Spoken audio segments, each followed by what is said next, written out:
मक्का मुकर्रमा में जब भी गरज चमक होती है तो आसमानी बिजली घरों में और इमारतों के ऊपर गिरने के बजाय सिर्फ क्लॉक टावर पर ही गिरती है। इसकी क्या वजह है?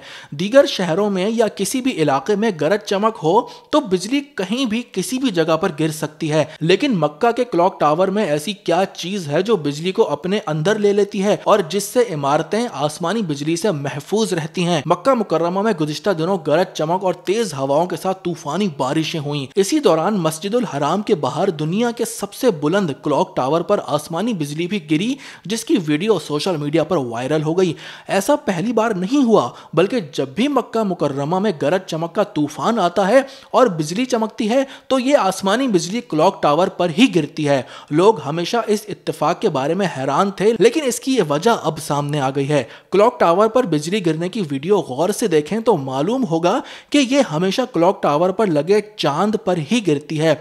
इस क्लॉक टावर को जदीद टेक्नोलॉजी से ऐसा बनाया गया है कि इसमें आसमानी बिजली को अपनी तरफ खींचने के लिए कंडक्टर्स और 800 के करीब रॉड्स मौजूद होते हैं जो क्लॉक टावर की लाइट्स और घड़ी को महफूज रखते हैं। आसमानी बिजली जब जमीन की तरफ बढ़ती है तो ये कंडक्टर्स इसे अपनी तरफ खींच लेते हैं और कई मिलियन वॉट की बिजली को तांबे और एल्युमिनियम की केबल के जरिए जमीन की तह तक पहुंचा देते हैं। यह टेक्नोलॉजी सिर्फ क्लॉक टावर में नहीं बल्कि दुनिया की बुलंद तरीन इमारत बुर्ज खलीफा, अमेरिका की एम्पायर स्टेट बिल्डिंग में भी इस्तेमाल की गई है।